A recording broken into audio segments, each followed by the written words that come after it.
Hello everyone, मैं बीना भट्ट आप सबका स्वागत करती हूँ अपने यूट्यूब चैनल इतिहास अध्ययन में। और आज हमारा मंडे है, तो आज टर्न है हमारा एंशिएंट हिस्ट्री का।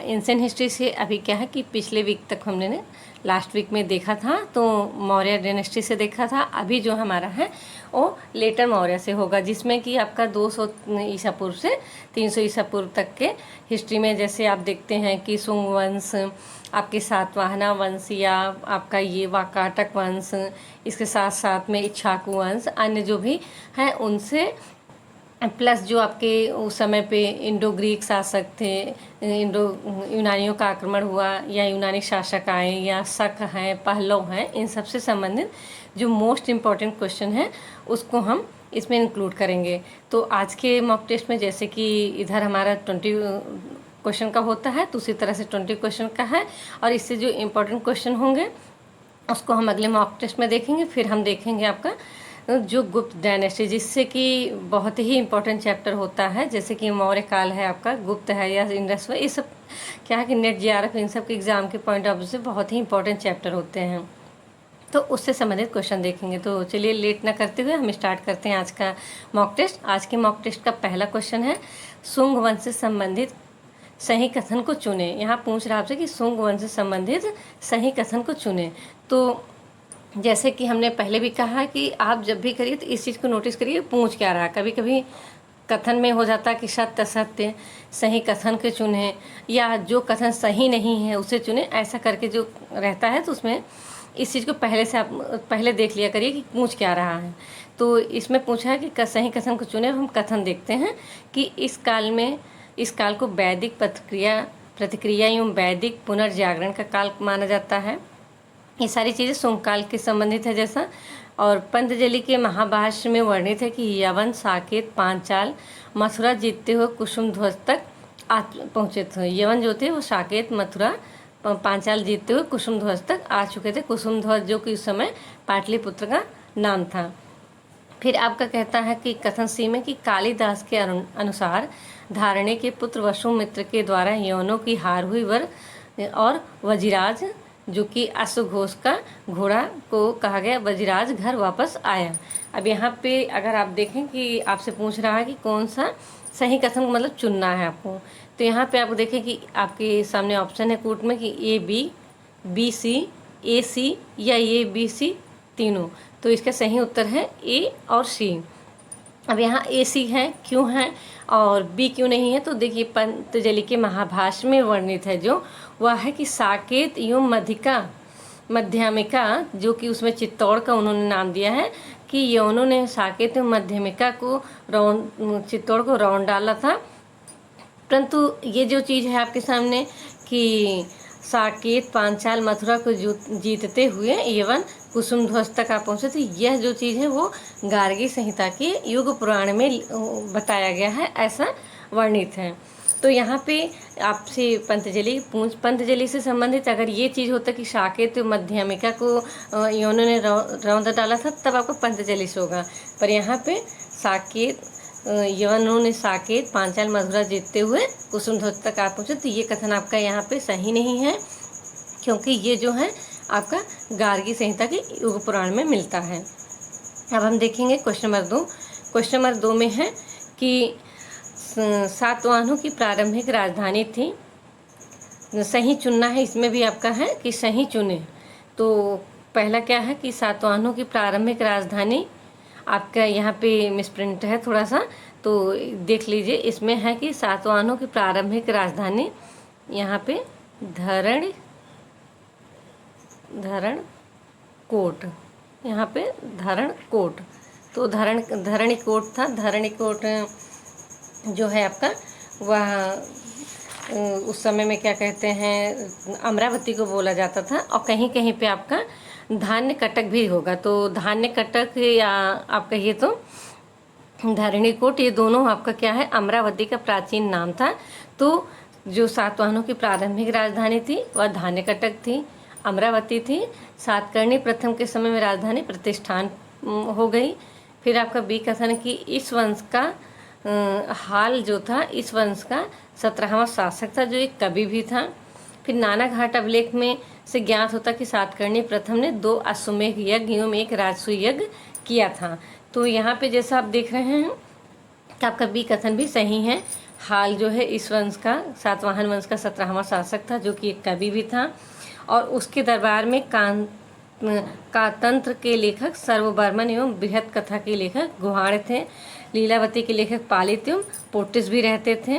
तो इस तरह से, और उसमें पता चलता है कि उसकी रानी जो थी एक मलयवती थी, जो कि बहुत शिक्षित थी और संस्कृत की ज्ञाता थी। हाल की रानी मलयवती संस्कृत की ज्ञाता थी, और इस तरह से ये सारी चीज़ें उसमें वर्णित हैं। तो ये कथन भी आपका सही है।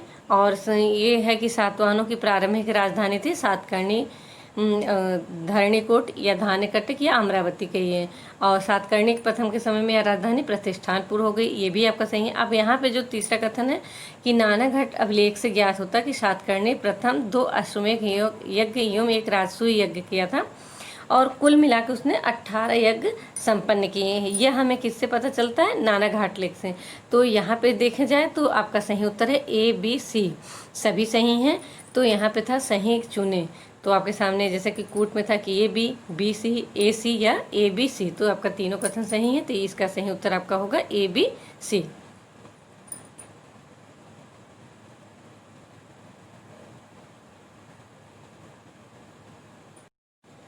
तो आइए देखते हैं क्वेश्चन नंबर 3। क्वेश्चन नंबर 3 में क्या है कि निम्नलिखित में से कौन सही सुमेलित है। अब यहाँ पे आपसे पूछ रहा है कि 3 है आपके सामने ऑप्शन ए बी सी, और तीनों का कुछ जैसे कि उपाधियाँ हैं और शासक हैं उनकी उपाधियाँ, और कौन सा इसमें सही सुमेलित है। अब यहाँ पे आप देखते हैं कि पहला क्या पूछ रहा है कि एका ब्राह्मण, अद्वितीय ब्राह्मण, गौतमीपुत्र सतकर्णी। फिर आपका बी है कि दक्षिणापथेश्वर सतकर्णी प्रथम। फिर तीसरा कि दक्षिणापथपति वशिष्ठिपुत्र पुलमामी। तो यहाँ पूछ रहा कि कौन इसमें सही सुमेलित है। तो इसका सही उत्तर है आपका सिर्फ ए, क्योंकि यहाँ पे आप देख रहे हैं कि जैसे एका ब्राह्मण, अद्वितीय ब्राह्मण, तो ये क्या थे? सतकर्णी प्रथम की उपाधि थी। इसी के साथ उसको वर्ण व्यवस्था का रक्षक, वर्ण संकर प्रथा को समाप्त करने वाला, द्विजय तथा द्विजेतर जातियों के कुलों का वर्धन करने वाला, तो शकों यौनों पलहों का विनाश करने वाला, इस तरह से उसके कई सारी वर वरुण चक विक्रम, चारु विक्रम, बहुत सारी तरह उसके पर्वतों का स्वामी, वो सब क्या था? आपके गौतमीपुत्र सतकर्णी की उपाधियाँ थीं। तो यहाँ पे 2 चीज़ें दी थी, एका ब्राह्मण, अद्वितीय ब्राह्मण, गौतमीपुत्र सतकर्णी सही हैं। तो पर यहाँ पे आप देखेंगे दक्षिणापथेश्वर सातकर्णी प्रथम, तो ये दक्षिणापथेश्वर आपका सातकर्णी प्रथम नहीं होगा, ये आपकी है वशिष्ठिपुत्र पुलमामी की, और दक्षिणापथपति जो है आपकी वह होती है आपके सातकर्णी प्रथम की। तो यहाँ पे क्या था कि ये गलत है मैचिंग। अगर आपका दक्षिणापथेश्वर वशिष्ठिपुत्र पुलमामी होता और दक्षिणापथपति सतकर्णी होता तो ये सभी सही सुमेलित होता, किंतु यहाँ पे रॉन्ग है। तो आपका सही है कि ए आपका सही सुमेलित है। और अब देखते हैं हम जैसे कि क्वेश्चन नंबर 2 में है कि कन्हेरी लेख में वर्णित है कि वशिष्ठिपुत्र पुलमामी की पत्नी देवी महाक्षत्रप की पुत्री थी। कोरोमंडल से, फिर भी है कि कोरोमंडल से प्राप्त वशिष्ठिपुत्र पुलमामी के सिक्कों पर 2 पतवारों या दोहरे मस्तूल वाले जहाज का अंकन है। फिर आपका सी है वशिष्ठिपुत्र पुलमामी के बहुसंख्य सिक्के कृष्णा नदी के मुहाने प्रदेशों से मिले हैं। तो यहाँ पे भी आपके हैं कि सही कथन को चुनना है, ये तीनों चीज़ें हैं आपकी। तो उसमें पूछ रहा है कि कौन सा आपका सही है। तो अगर आप यहाँ देखें तो कन्हेरी लेख में वर्णित है जैसा कि उसकी वशिष्ठिपुत्र पुलमामी की पत्नी देवी थी, जो नाम था, वो किसी महाक्षत्रप की पुत्री थी, और जिससे कि ये अनुमान लगा इतिहासकारों का मानना कि वह रुद्रदामन की पुत्री थी। तो ये महाक्षत्रप रुद्रदामन की पुत्री थी, ये आपका कथन सही है। फिर आपका कोरोमंडल से प्राप्त वशिष्ठिपुत्र पुलमामी के सिक्कों पर 2 पतवारों या दोहरे मस्तूल वाले जहाज का अंकन है, ये भी सही है। और ये क्वेश्चन जो है आपके अभी 2018-19 के ही एग्ज़ाम में एक क्वेश्चन पूछा भी गया था कि जैसे दोहरे पतवार वाले मस्तूल जो है जहाज वाले जो हैं अंकन किसके सिक्कों पे मिले हैं। तो इस तरह से आपके गौतमी पुत्र सतकर्णी दिया था, वशिष्ठ पुत्र पुलवामी दिया था, या और भी शासकों का नाम जो है दे देता है। तो वहाँ पे इसका सही उत्तर था कि ये वशिष्ठी पुत्र पुलवामी के सिक्के थे, जिस पे 2 पतवारों या दोहरे मस्तूल वाले जहाज़ों का अंकन था। फिर आपका सी कथन कि वशिष्ठी पुत्र पुलवामी के बहुसंख्य सिक्के कृष्णा नदी के मुहाने प्रदेश से मिले हैं। ये भी क्वेश्चन आपका ऐसे पूछा गया था एग्ज़ाम की, वशिष्ठ पुत्र पुलवामी के बहुसंख्य सिक्के किस नदी के किनारे पे ज़्यादा, किस नदी के तट पे या कहाँ पे मिले हैं। तो कृष्णा नदी या कोरोमंडल तट ऐसे करके ऑप्शन दिया था। तो उसमें सही माना था आपका कि कृष्णा नदी के मुहाने प्रदेश क्षेत्र जो था वहाँ से बहुसंख्य सिक्के वशिष्ठी पुत्र पुलवामी के मिले हैं। तो यहाँ पे आप देखेंगे तो आपका सही उत्तर हो जाएगा ए, क्योंकि आपका चाहे तो ये ए हो, बी हो, सी हो, तीनों के कथन आपके सही हैं। तो इसका सही जो कूट है वो है ए। अब आते हैं, हम देखते हैं क्वेश्चन नंबर 5 को। क्वेश्चन नंबर 5 में आपसे पूछ रहा है कि हाथी गुफा लेख के अनुसार, तो ये भी कथन से ही, अभी हम पहले कथन देखते हैं कि हाथी गुफा लेख के अनुसार खारवेल गंधर्व विद्या संगीत में प्रवीण था तथा गंधर्व वेद का ज्ञाता था। लेख के अनुसार उसने 9 वर्ष राजकुमार के रूप में एवं 13 वर्ष राजा के रूप में शासन किया। फिर आपसे पूछ रहा है कि इसके शासनकाल का ये पहला, दूसरा, 5वां, 6वां, 7वां, 9वां एवं 13वां वर्ष जो था वो सैन्य अभियान में बीता। अब आपसे कह रहा है कि सही कथन को चुने। यह कथन आपको किससे संबंधित है? कलिंग के चेदी राजवंश जिसका संस्थापक महामेघ वाहन था। तो ये उसका शासक खारवेल था जिसका हाथी गुफा लेख मिला है। और वो क्या है? प्रथम शताब्दी ईसा पूर्व जिसका शासनकाल था। और ऐसे एक क्वेश्चन आ जाए कि आपको कि ये हाथी गुफा लेख कहाँ से प्राप्त हुआ।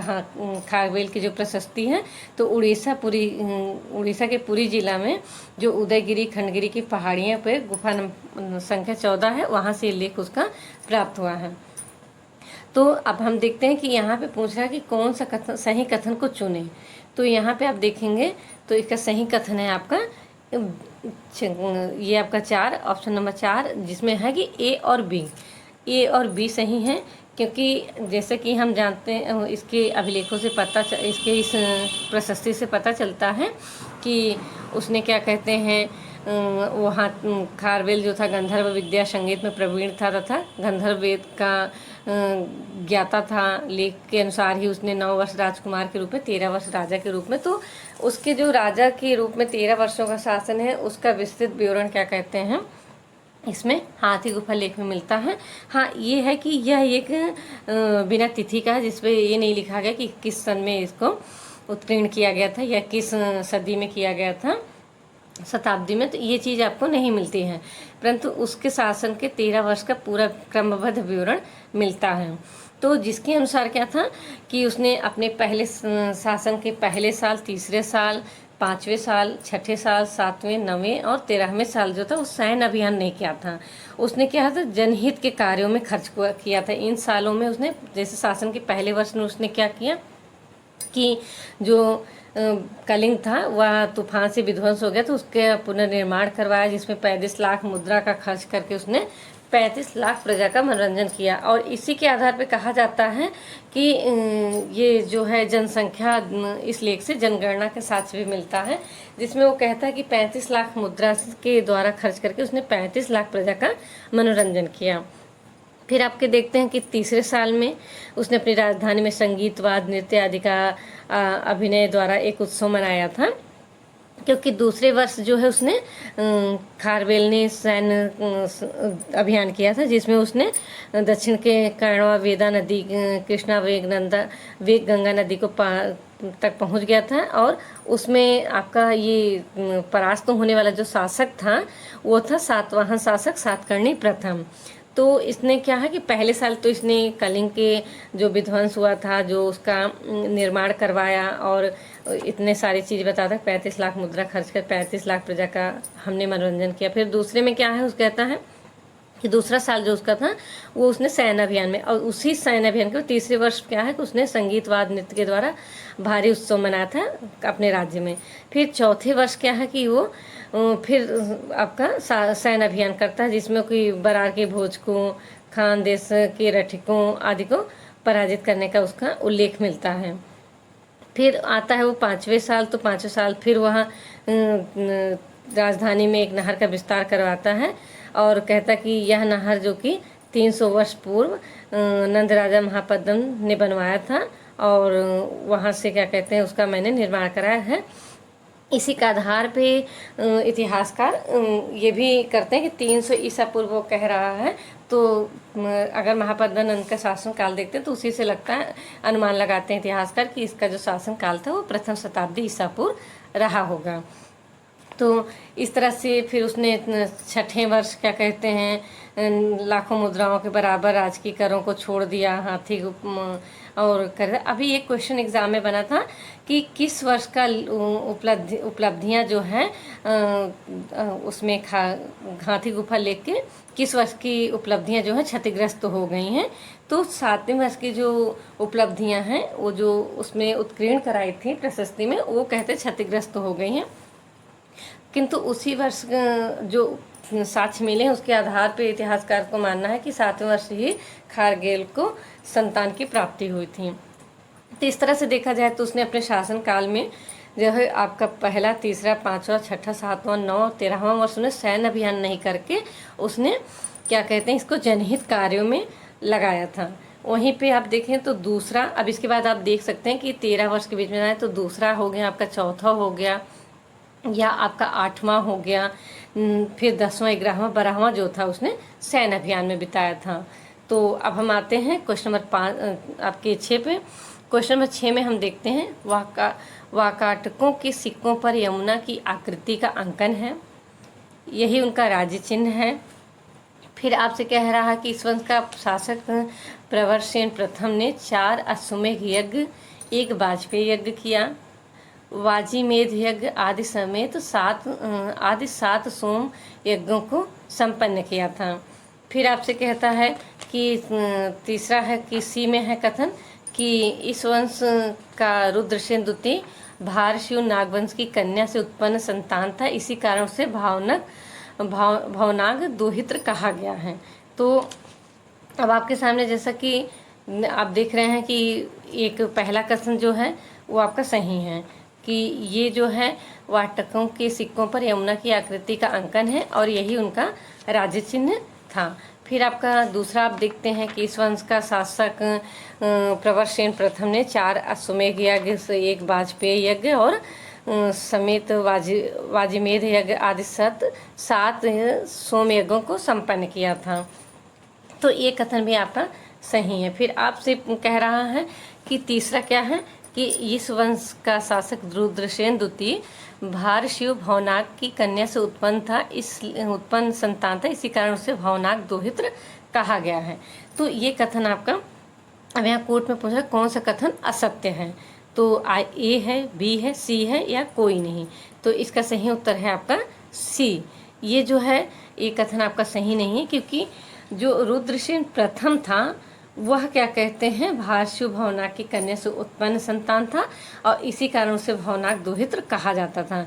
रुद्रसेन द्वितीय तो यहाँ पे हमने दिया है ऑप्शन, तो रुद्रसेन द्वितीय नहीं था। रुद्रसेन द्वितीय वो था जिसका शासनकाल आपका 385 से 390 ईस्वी था और इसी से चंद्रगुप्त विक्रमादित्य ने अपनी पुत्री प्रभावती गुप्ता का विवाह किया था।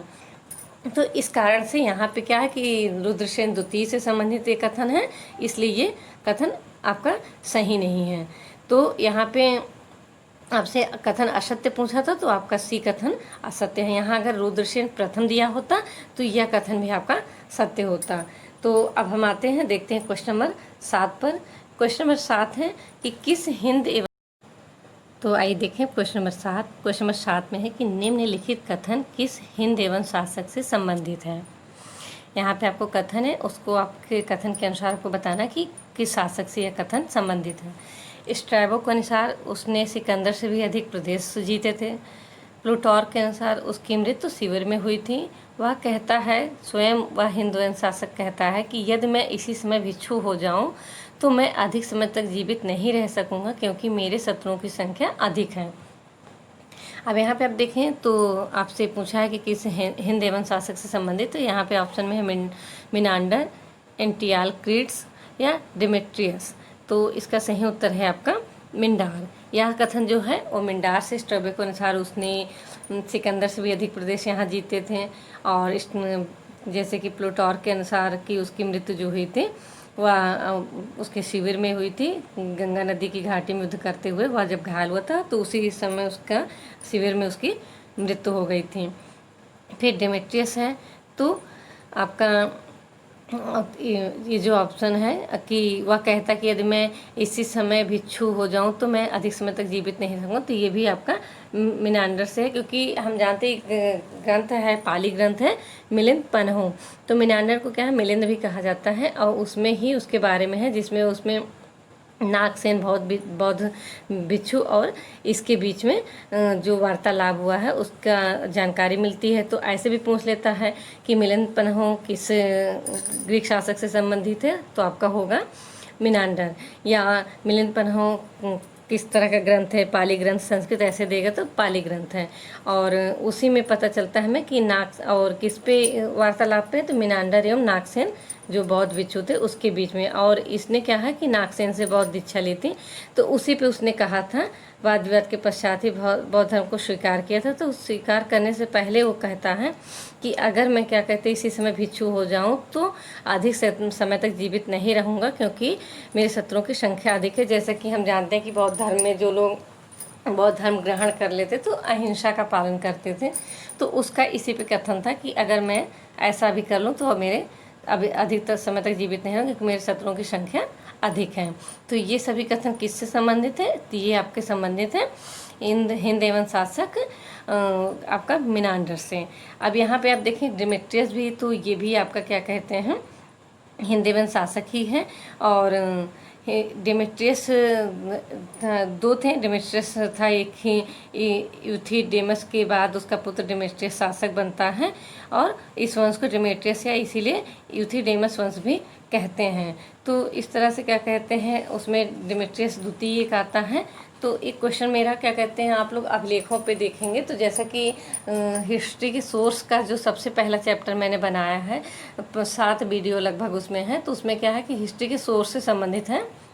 और उसमें आपका अभिलेखों पे आधारित, सिक्कों से आधारित, मृत भांडों से आधारित जो भी चीज़ें थी इम्पोर्टेंट, तो उसमें मैंने एक क्वेश्चन भी किया है कि द्विभाषी मुद्रा का प्रवर्तक कौन सा हिंद एवं शासक था, या वर्गाकार चौकोर मुद्रा का प्रवर्तक कौन था। तो इस तरह से क्वेश्चन मैंने उसमें बनाया है।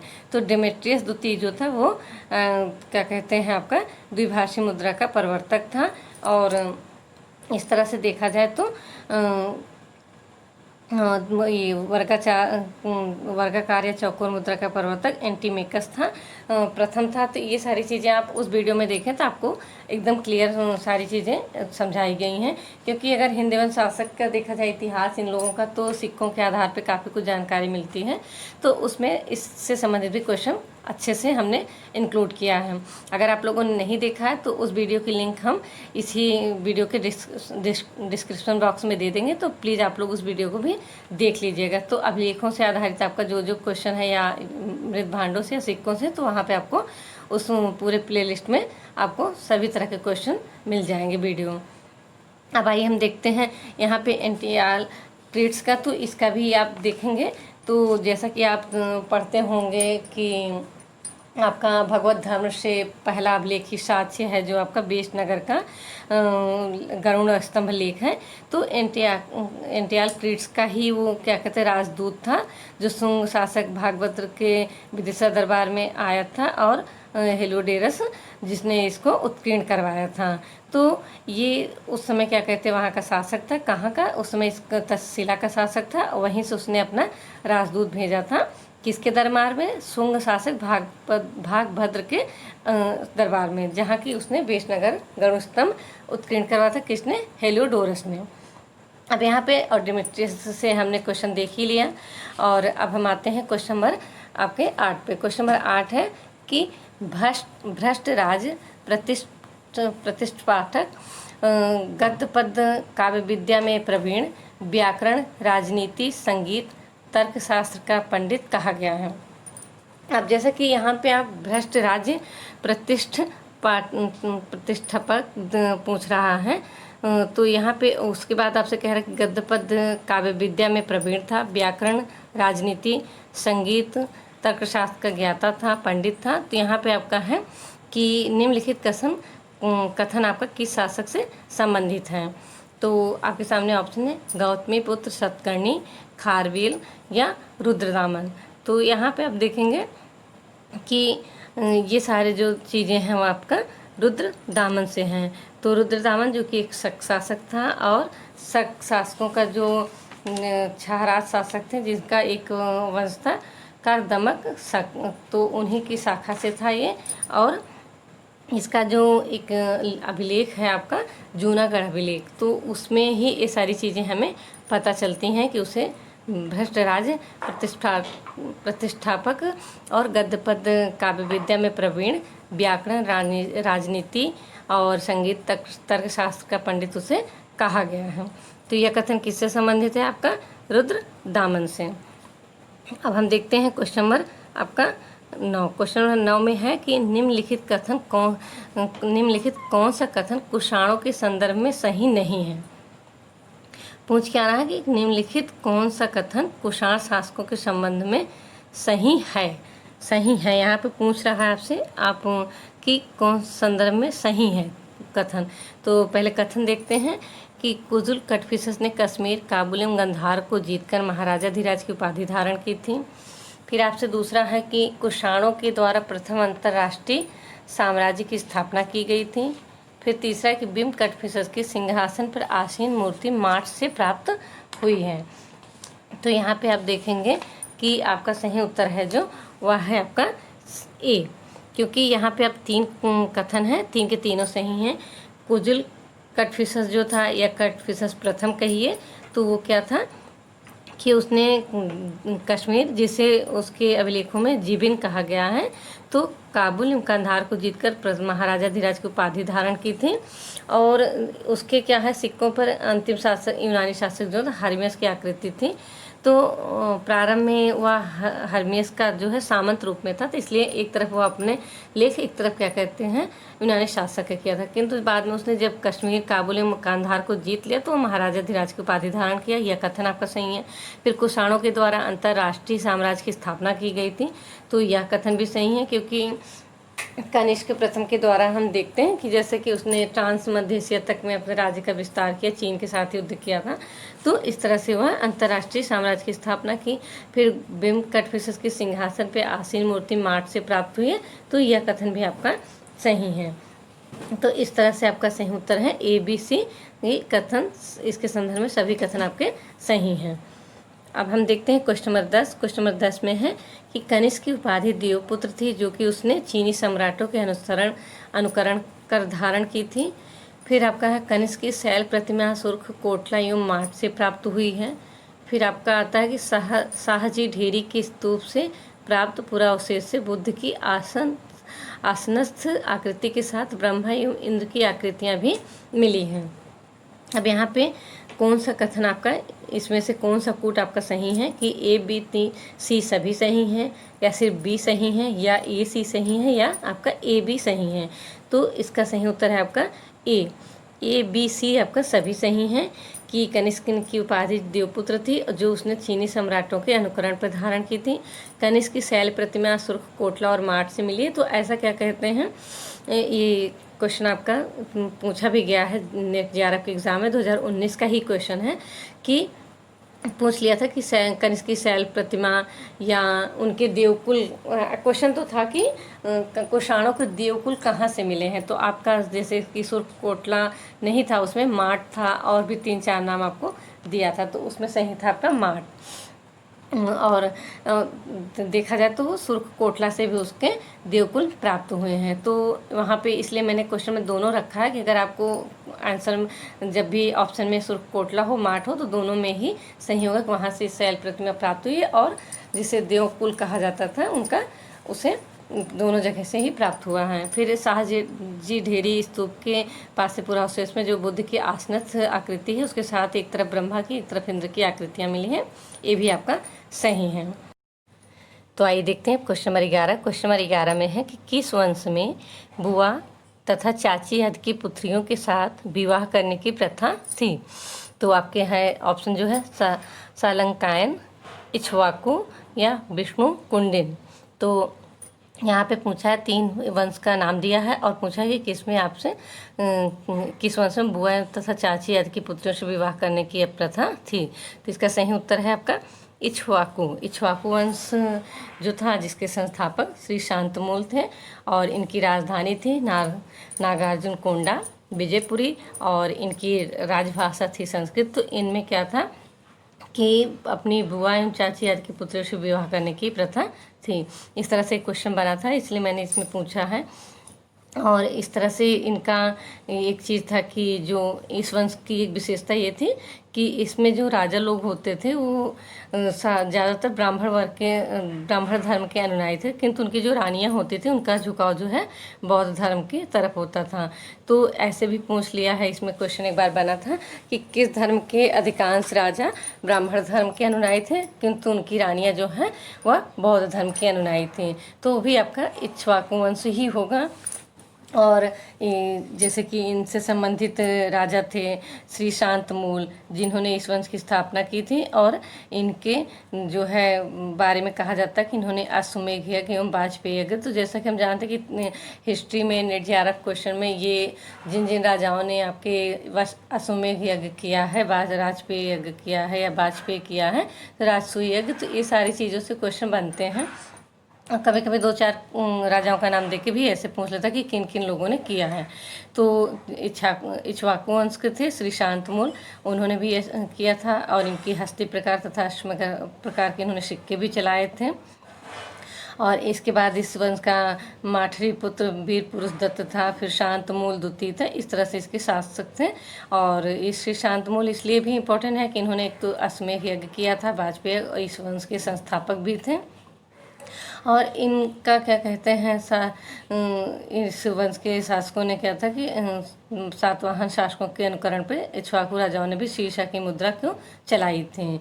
और एक चीज़ इनसे ये भी पूछ लेता है आपसे कि किस वंश को श्री पर्वत का शासक या आंध्रभृत्य कहा गया है पुराणों में।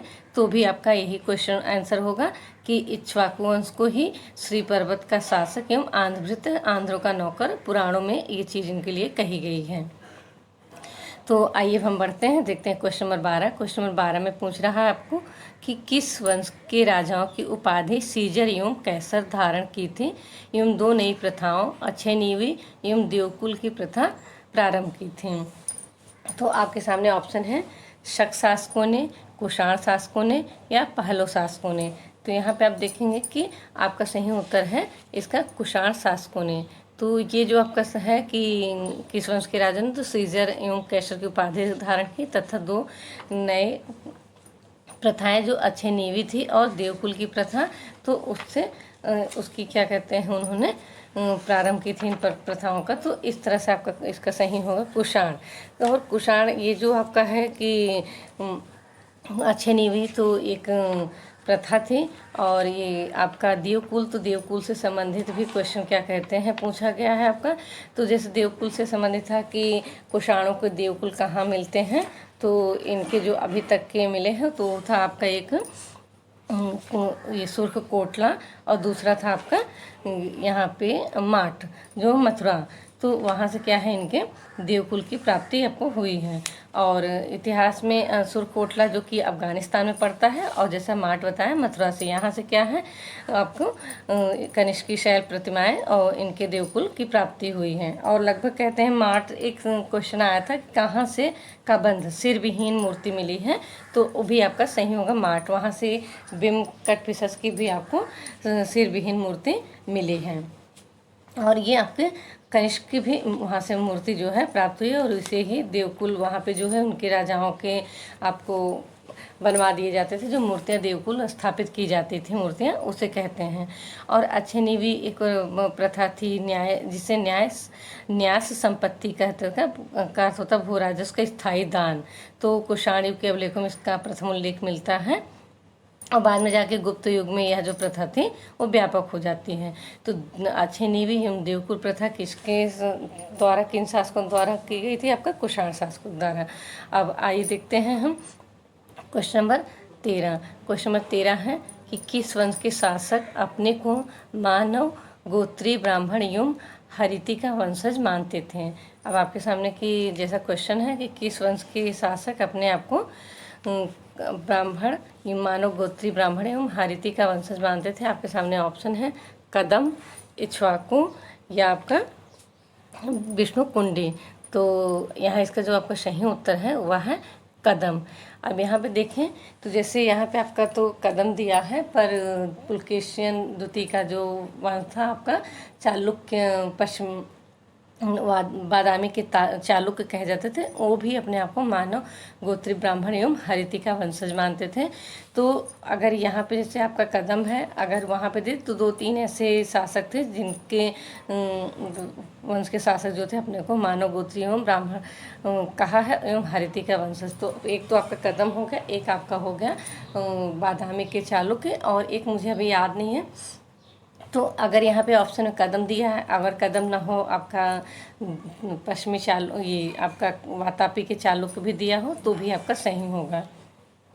तो अब हम पहले देखेंगे कदम वंश का जो कि इसमें इसके वास्तविक संस्थापक जो था वो मयूर शर्मा था। और इसमें क्या कहते हैं, वनवासी के मूल कदम वंश का अंतिम शासक जो है इसे माना जाता है, और इसकी राजधानी वनवासी वैजयंती थी। और एहुल अभिलेख के अनुसार वर्धा नदी के तट पर उत्तरी किनार तक ये स्थित थी। तो इस तरह से इनके एक कहावत है, मतलब की है कि इनकी कदम राजवंश की उत्पत्ति कदम वृक्ष से मानी जाती है, इसीलिए इस वंश का नाम कदम पड़ा। तो कदम वंश में आप देखेंगे तो आपका जैसे कि मयूर शर्मन और फिर शांति वर्मन और भी जो शासक थे, तो शांति वर्मन के बारे में हमें पता चलता है। और शांति वर्मा के जो तालगुंड मैसूर अभिलेख है, तो वो क्या है कि कदम वंश की जानकारी का एकमात्र अभिलेख है। और ऐसे एक क्वेश्चन बना था कि किस अभिलेख में क्या कहते हैं द्वारा पता चलता है कदम वंश के शासक काकुत्स वर्मा ने अपनी पुत्रियों का विवाह गुप्त एवं वाकाटक वंश में किया था। तो ये जो है आपका तालगुंड अभिलेख है। और अभिलेखों से संबंधित जो हमारा पहला वीडियो था, तो उसमें क्या कहते हैं हमने इसका उल्लेख भी किया है कि इसका लेखक कौन था, कुब्ज था, और इससे जो संबंधित ये किसके बारे में इतिहास का एकमात्र स्रोत है। तो ये सारी चीज़ें उसमें मैंने बता रखी है। आपने नहीं देखा है तो आप लोग उस वीडियो को देख लीजिए। अभिलेखों से आधारित है, जिस पर सिर्फ अभिलेखों से ही संबंधित क्वेश्चन आपके बताए गए हैं। तो इसमें क्या कहते हैं, जैसा कि कहा मयूर शर्मन 345 से 360 आपका था। फिर उसके बाद आपका आ जाता है कंगन वर्मन या काकुत्स वर्मन, शांति वर्मन, इस तरह से क्या कहते हैं इनके बाद इन्होंने शासन किया था। तो अब हम देखते हैं कि क्वेश्चन नंबर आपके 14, क्वेश्चन नंबर 14 में पूछा गया है कि किस स्तूप पर दल बल के साथ अजातशत्रु एवं प्रसन्नजीत के बुद्ध के दर्शन हेतु तो आने का चित्रांकन किया गया है। तो यहाँ पे आपसे पूछ रहा है। अब यहाँ पे जैसे कि आप देख रहे हैं भरहुत दिया है, अमरावती या आपका सांची स्तूपा। तो सभी के सभी आपके ये स्तूपा जो हैं बहुत ही इम्पोर्टेंट हैं आपके एग्ज़ाम के भी पॉइंट ऑफ व्यू से देखें तो यहाँ पे आपसे पूछा है कि किस आपके स्तूप में ऐसे दृश्य का अंकन है जिसमें कि प्रसन्नजीत और अजातशत्रु को बुद्ध के दर्शन है तो अपने दल बल के साथ आने का आपको वर्णन है। तो इसका सही उत्तर है आपका, वह है आपका भरहुत स्तूप। तो भरहुत स्तूप में क्या कहते हैं ऐसे दृश्य का चित्रांकन किया गया है। और भरत स्तूप जो कि कहते हैं अशोक के द्वारा ईंटों का निर्मित कराया गया था, लेकिन उसकी पाषाण वेदिका तथा तोरणों का निर्माण जो है शुंग काल में वासीपुत्र धनभूति के द्वारा हुआ था। तो इसमें ऐसे भी क्वेश्चन आता है कि भरहुत स्तूप कहाँ पे है या सतना में है, इसकी खोज किसने की थी। और स्तूप ये जो है भरहुत शुंग काल के सबसे महत्वपूर्ण है, इस जो है कला का देखा जाए तो भरहुत स्तूप को माना जाता है। तो इस तरह से है, उसमें क्वेश्चन बना था एक बार कि एक चित्र में जल से निकलते हुए ऐरावत नागराज को बुद्ध की पूजा करते हुए किस स्तूप में दिखाया गया है, या आपका वसुगुप्त व्यापारी की कथा का अंकन कहाँ मिलता है, जातक कथाओं में वर्णित जो है। तो इसी में क्या कहते हैं, आपका ये दल बल के साथ अजातशत्रु में प्रसेनजीत का बुद्ध के दर्शन के हेतु आने का चित्रांकन किया गया है। और एक जो है आपका प्रसेनजीत का भी इसमें है कि उसने इस जो आपके भरहुत स्तूप पे है कि बुद्ध की पूजा का चित्रांकन है, या अनाथ पिंडक द्वारा जेतवन विहार का भी अंकन इस पे मिलता है। तो इस तरह से इससे संबंधित कई क्वेश्चन आपको मिल जाएंगे। इस जो यहाँ पे उत्कीर्ण है, चित्रांकन किया गया है आपका भरहुत स्तूप पे। अब आप अमरावती स्तूप देखें या सांची स्तूपा देखें तो सारे के सारे ही बहुत ही इम्पोर्टेंट है। सांची स्तूप आपका जो कि रायसेन मध्य प्रदेश में है, और सांची के तोरण आज तक के सर्वोत्तम तोरण माने जाते हैं, और जिसमें कि 4 आपका देखा जाए तो स्तूप का 4 द्वार बने हैं। तो इसी तरह से उससे भी संबंधित आपके क्या कहते हैं क्वेश्चन आ जाता है एक कि शुद्धोधन का नगर के बाहर बुद्ध का स्वागत करते समय या अजातशत्रु जीवक का भी अंकन उसमें मिला है। तो ये सारी चीज़ें आपके वहाँ के सांची स्तूपा भी उत्कीर्ण है। पर अगर जैसा क्वेश्चन है कि दल बल के साथ अजातशत्रु प्रसेनजीत के बुद्ध के दर्शन आने हेतु ऐसा कि वो लोग आ रहे हैं, ऐसा जो चित्रांकन हुआ है वो आपका भरहुत स्तूप में हुआ है। अब हम देखेंगे आपका क्वेश्चन नंबर 15। क्वेश्चन नंबर 15 में पूछ रहा है कि किस कुषाण शासक के काल में बौद्ध धर्म के प्रचार हेतु कश्यप, मातंग एवं धर्मरत्न चीन गए थे। यहाँ पे आपसे पूछ रहा है कि किस कुषाण शासक, कुषाण शासकों का नाम दिया है आपके कि किस कुषाण शासक के द्वारा आपके जो काश्यप, मातंग एवं धर्मरत्न थे वो चीन गए थे बौद्ध धर्म के प्रचार हेतु। तो यहाँ पे आपके देखेंगे तो पहला है आपका भीम कटफिसस, दूसरा है आपका कनिष्क, फिर कुजुल कटफिसस। तो इसका सही उत्तर है आपका जो वह है भीम कटफिसस। ये जो है काश्यप, मातंग एवं धर्मरत्न चीन गए थे, तो ये गए थे आपके बम कटफिसस के शासनकाल में, वहाँ पे चीन में इसका प्रचार करने के लिए बौद्ध धर्म का। यहाँ हम कनिष्क देखें, कटफिसस देखें, तो इसका भी क्या कहते हैं हम लोगों ने क्वेश्चन अभी जैसे कनिष्क से संबंधित था देखा, फिर आगे हम इससे संबंधित जो क्वेश्चन होगा उसमें देखेंगे। कुजुल कटफिसस के बारे में आपको पहले ही बताया था कि ये उसका पहला शासक था जो कि अंतिम ये आपके ग्रीक शासक हर्मियस का सामंत था। तो उससे भी संबंधित हमने फैक्ट उसमें आप पहले के क्वेश्चन में बता चुके हैं। तो अब हम बढ़ते हैं क्वेश्चन नंबर आपका 16। क्वेश्चन नंबर 16 में देखते हैं कि भारत में द्वैध शासन जैसी व्यवस्था की शुरुआत किसने की। आपके पूछ रहा है कि भारत में द्वैध शासन जैसी व्यवस्था की शुरुआत किसने की, आपके शक शासकों ने, कुषाण शासकों ने, या पहलव शासकों ने। तो यहाँ पे आपका सही उत्तर होगा इसका कि इसका सही उत्तर है आपका कुषाण शासकों ने। कुषाण शासकों के समय में ही हमें आपका ये द्वैध शासन जैसी व्यवस्था देखने को मिलती है। उसकी शुरुआत की जो साक्ष्य मिलते हैं वो आपके कुषाण शासकों के द्वारा ही शुरुआत की हुई मिलती है। अब यहाँ पे आप देखते हैं पहलो शासक, तो पहलो शासक संबंधित तो मतलब यहाँ ऑप्शन में है पर कोई क्वेश्चन नहीं है आपका। तो पहलो शासक जो कि हम जानते हैं यूनो की गोंडो फर्निस से संबंधित कई बार क्वेश्चन आया है कि उसकी उपाधि से लेके आया है, उसकी राजधानी क्या थी। तो एक आपका पेशावर से तख्तेबाही अभिलेख मिला है जो खरोष्टी लिपि में एवं भाषा में है, तो उसको क्या है किससे संबंधित है वो आपको गोंडो फर्निस से। तो वो क्या था, पहलो शासक था, पार्थियन पहलो शासक था। और जैसा कि उसी के द्वारा ही हमको पता चलता है कि ईसाई धर्म अनुयायी यहाँ पे आया था। तो इस तरह से गुंड फर्नीज के समय में ये आपका जो पहले सबसे पहला मतलब ऐसा क्वेश्चन पूछेगा आपसे कि सबसे पहले ईसाई धर्म अनुयायी के यहाँ भारत में आने के किस अभिलेख के द्वारा पता चलता है, तो आपको इसी अभिलेख जो तख्ते वही है उसी के द्वारा हमें पता चलता है कि ईसाई धर्म प्रचारक यहाँ पे आया था। और आपका शक शासक है, तो शक शासक से संबंधित जैसा कि हम लोगों ने पहले भी डिस्कस किया था आपके कि शासक थे जो कि इसके छाराज शासक थे, कारदमक शासक थे, और शकों का जो है जो आरंभिक मुद्राओं पर उनके यूनानी, ब्राह्मी, खरोष्टी 3 लिपियों का प्रयोग होता था। फिर आपका एक क्वेश्चन बना था कि भारत में सर्वप्रथम अगर ऐसा क्वेश्चन बन जाए कि तिथि युक्त सिक्के किसने चलाए, तो शक शासक जो जीवदामन था उसके द्वारा चलाया गया था। तो इस तरह से अब जैसा कि मैंने पहले ही बताया कि अभिलेखों पे हो चाहे आपके सिक्कों पर, मृत भांडों से, इससे जो है आपका सेपरेट वीडियो है, अभिलेखों से अलग है मृत भांडों से। तो अगर आपने देखा नहीं है तो उस पर देख लें, क्योंकि यूनानी शासकों के बारे में, ग्रीक शासकों की जो हमें जानकारी मिलती है उसके ज़्यादातर स्रोत हमारे उनके समय में जो सिक्के चलाए गए थे वही थे। तो इसलिए आप मुद्राओं पे आधारित जो हमारा वीडियो है उसको ज़रूर देख लीजिएगा। अब आइए हम बढ़ते हैं क्वेश्चन नंबर 17 के, देखते हैं। क्वेश्चन नंबर 17 में की है, मौर्य एवं मौर्योत्तर काल में पश्चिम भारत में व्यापार का सबसे महत्वपूर्ण व्यापारिक केंद्र था।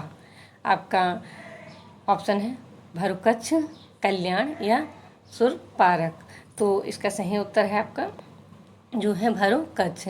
ये अगर आपका क्या कहते हैं, मौर्य एवं मौर्योत्तर काल में पश्चिमी भारत का जो व्यापार का सबसे महत्वपूर्ण व्यापार, पश्चिमी भारत हम वैसे भी जानते हैं हमारा ये पूर्वी है, जैसे पहले उस समय में कलिंग है, कामरूप है, ये सारी चीज़ें पूर्व की में थी, और हमारा पश्चिमी गुजरात है आपका।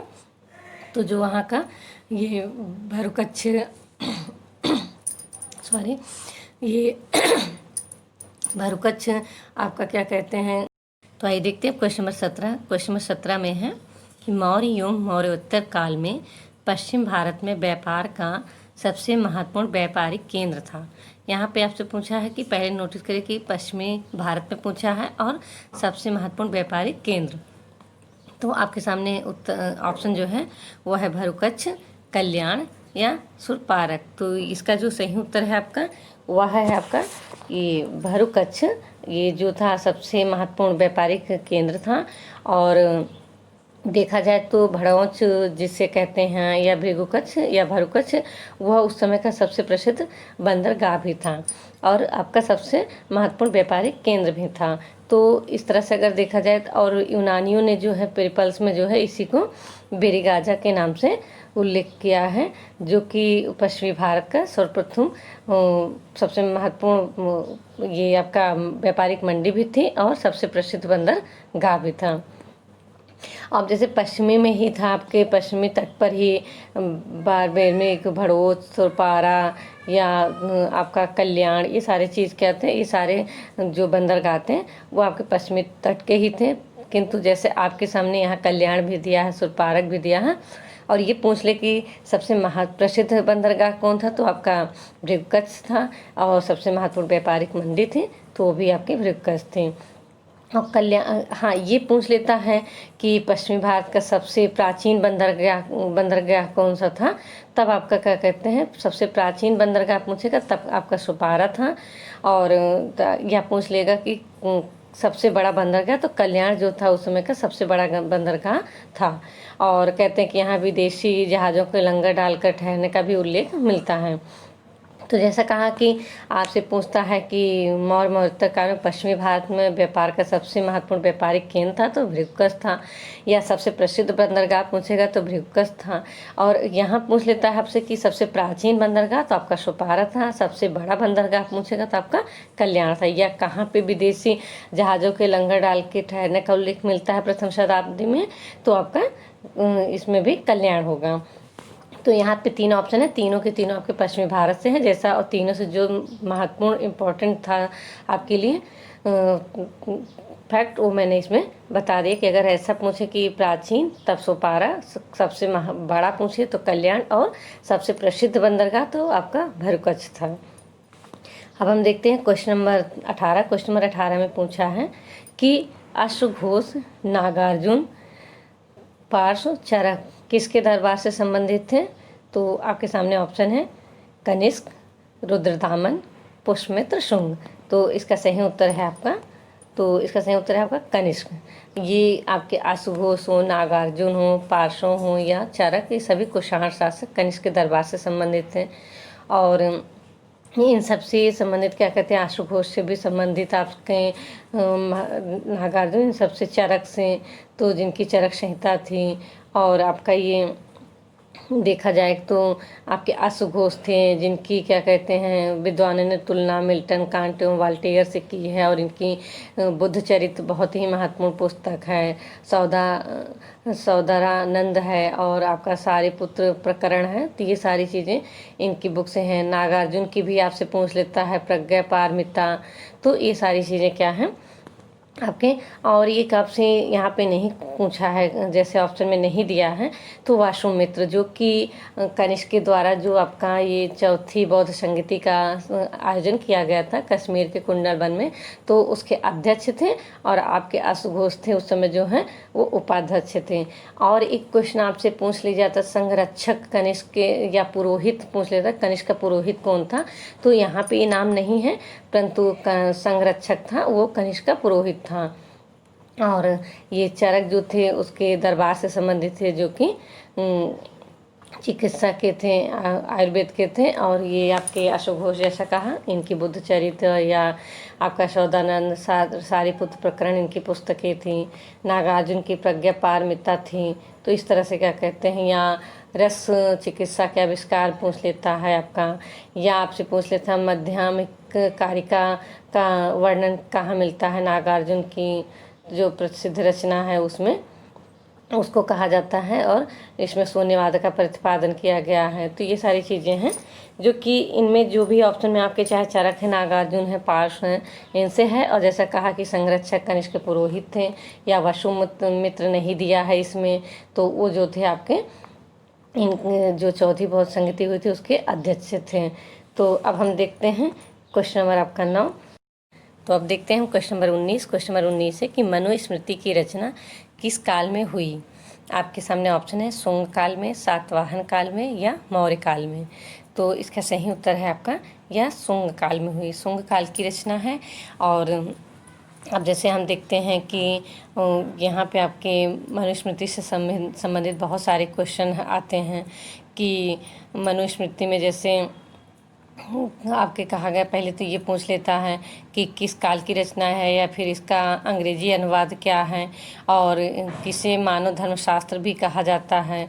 तो इस तरह से बहुत या आपको किस में व्यवस्था की कि अपनी पत्नी की उचित निर्वाह की व्यवस्था किए बिना पति कहीं यात्रा पे नहीं जा सकता है, या ब्राह्मण शस्त्र धारण कर सकता है। इस तरह के बहुत सारे इसमें क्या कहते हैं चीज़ें उल्लेख हुआ है। तो अब पूछ लेता है आपसे कि आपसे सबसे प्राचीन स्मृति कौन सी है। तो मनुस्मृति है। या मनुस्मृति में कितने प्रकार के दासों का उल्लेख है, 7 प्रकार के दासों का उल्लेख है। तो ये सारी चीज़ बहुत सारे फैक्ट जैसा कहा कि इससे हैं। और मनुस्मृति की जैसे आपसे पूछ लेता है कि अंग्रेजी अनुवाद किसने किया था। तो इसका अनुवाद जो है कोड ऑफ जेंटोलॉजी के नाम से N.B. हेल्वेक ने किया था। और इसमें समाज में केवल 4 वर्ण के मनु स्पष्ट रूप से कहते हैं कि समाज में केवल 4 वर्ण है, 5वां का ऐसा वर्ण कुछ भी नहीं है। और इन्होंने जो है कि उस समय जो विदेशी आ रहे थे आपके, चाहे ये तो ग्रीक शासक हो, शक पहलव या कुषाण, तो उनको उन्होंने व्रात्य क्षत्रिय कह के 2य श्रेणी के क्षत्रिय का दर्जा दिया है मनुस्मृति में मनु ने। तो इस तरह से बहुत सारे क्वेश्चन उसके आपके संबंधित बन जाते हैं। तो इसलिए जो मतलब लगता है कि इम्पोर्टेंट है या पूछ सकता है एग्ज़ाम में, वो आप क्या कहते हैं कम से कम मतलब थोड़ी इससे जानकारी तो रखनी ज़रूरी भी होती है, क्योंकि मनुस्मृति सबसे प्राचीन स्मृति है। और स्मृतियाँ जैसे कि आपके 3 हैं, ये मनुस्मृति है, एकलव्य स्मृति है ना, नारद स्मृति है। तो इसमें क्या है कि मनुस्मृति सबसे प्राचीन है, और इससे बहुत सारी चीज़ें जैसा कि कहा आपसे क्वेश्चन इसी तरह से बन जाएंगे। तो अब हम देखते हैं क्वेश्चन नंबर 20। क्वेश्चन नंबर 20 में है कि योद्धों को किसने आयुधजीवी कहा। योद्धों को किसने आयुधजीवी संघ कहा। तो आपके सामने इसमें जैसे ऑप्शन है पतंजलि ने, कालिदास ने या पाणिनि ने। तो इसका सही उत्तर है आपका पाणिनि ने। पाणिनि ने इन्हें क्या कहते हैं, आयुधों को आयुधजीवी संघ कहा था। तो आयुधजीवी संघ का मतलब था कि जो शस्त्रों के सहारे जीवित रहने वाला। तो ये चीज़ क्या कहते हैं, योद्धों के बाद योद्धे जो थे वो पूर्वी पंजाब में स्थित थे। और अगर साहित्यिक स्रोत के अंतर्गत देखा जाए तो पाणिनि के अष्टाध्यायी में ही इनका सबसे प्राचीनतम उल्लेख मिलता है। और इसमें क्या कहते हैं आपके जैसे योद्धों से संबंधित क्वेश्चन आए हैं कि इनके प्राचीनतम सिक्के कहाँ से प्राप्त हुए हैं। तो रोहतक बहुत धान्य था, वहाँ से प्राप्त हुए हैं। या जूनागढ़ लेख में सभी क्षत्रियों में सर्वश्रेष्ठ वीर किसे कहा गया है। तो योद्धों को कहा गया है। या पुरातात्विक स्रोत में आपसे पूछ लेता है कि योद्धों का उल्लेख कहाँ हुआ है। तो आपके जूनागढ़ अभिलेख एवं समुद्र की गुप्त की प्रयाग प्रशस्ति में। जैसा कि गुप्तों के उदय से पूर्व और बहुत सारे और कुषाण के जब पतन हो जाता है तो उसके बाद क्या है कि बहुत छोटे छोटे गणराज्य का उल्लेख मिलता है और उनसे क्वेश्चन भी बने हैं एग्जाम में। जैसे गणतंत्रों में मालव थे, अजुनायन थे, योधेय थे आपके, या अभीर थे, मद्रक थे, तो पार्जुन थे, कुणिक थे। तो बहुत सारे ऐसे थे जिसमें कि आपका देखा जाए तो मालूम या अर्जुनायन या आपके ये योद्धों से संबंधित कई बार क्वेश्चन एग्ज़ाम में बने हैं। तो इस तरह से आपसे पूछ लेता है कि योद्धों के सबसे प्राचीनतम सिक्के कहाँ से मिले। तो रोहतक से मिले थे। या इनका साहित्यिक साक्ष्य के रूप में तो सब प्राचीनतम उल्लेख कहाँ मिलता है योद्धों को। तो पाणिनि के अष्टाध्यायी में। और पुरातात्विक पूछ ले आपका तो रुद्रदामन की जूनागढ़ अभिलेख और समुद्रगुप्त की प्रयाग प्रशस्ति में।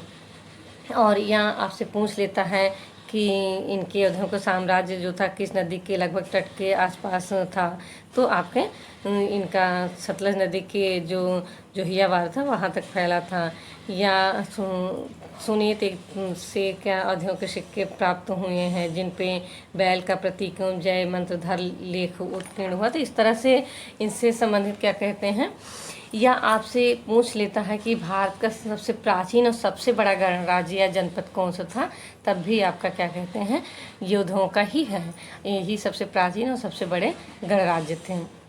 और अब यहाँ पे तो मान लीजिए हम गणराज्यों का नाम नहीं दिया। जैसे कि है एक क्वेश्चन था कि किन के सिक्कों पे गणराज्यों पे उनके जो नाम होते थे राजाओं के, और उसी तरह से क्या कहते हैं उनके सिक्कों पे उत्कीर्ण होते थे उस भगवान की आकृति बनी होती थी या मूर्ति। और या पूछ लेता है आपसे तो कि ये कौन से गणराज्य ऐसे थे जो अपने आप को विश्वामित्र के वंशज मानते थे और कहते इनका गोत्र कौशिक था। तो और दुम्बोर थे जो गणराज्य रावी और व्यास नदियों के मध्य रहते। तो ये जैसा कि कहा कि गणराज्यों से संबंधित तो क्वेश्चन बहुत कम और गणराज्यों से पर योद्धों से बनता है क्योंकि यह भारत का सबसे प्राचीन और सबसे बड़ा था। और इनका साहित्यिक साक्ष्य में भी देखा जाए पुरातात्विक जैसा कहा उल्लेख हुआ है। इनके सिक्के बहुत मिले हैं आपके रोहताक से भी, सुनीत से भी। और इस तरह से क्वेश्चन बन सकता है। तो अगर आप लोगों ने पहले के वीडियो नहीं देखे हैं तो जो भी जितने भी हमारे क्या कहते हैं अभी तक के एंशिएंट हिस्ट्री से वीडियो हैं उस सब की आपको लिंक जो है इसके डिस्क्रिप्शन बॉक्स में दे दी जाएगी। तो प्लीज़ आप उसे देख लीजिएगा। और कल का जो हमारा टॉपिक होगा अब हम उसमें आपके गुप्त वंश से संबंधित क्वेश्चन देखेंगे क्योंकि अब ये हमारा एग्ज़ाम की देखा जाए तो हमारा शायद लास्ट वीक भी होगा क्योंकि फिर उसके बाद एग्ज़ाम है। तो अभी हमने देखा मौर्योत्तर काल से, अब इसके बाद हमारा होगा गुप्त काल से जो कि आपके एग्ज़ाम के पॉइंट ऑफ व्यू से बहुत ही इम्पोर्टेंट चैप्टर है आपका। तो आप सभी का वीडियो देखने के लिए बहुत बहुत धन्यवाद। और आपके लिए इसी तरह से हम वीडियो लेके आते रहेंगे। धन्यवाद आप लोगों का।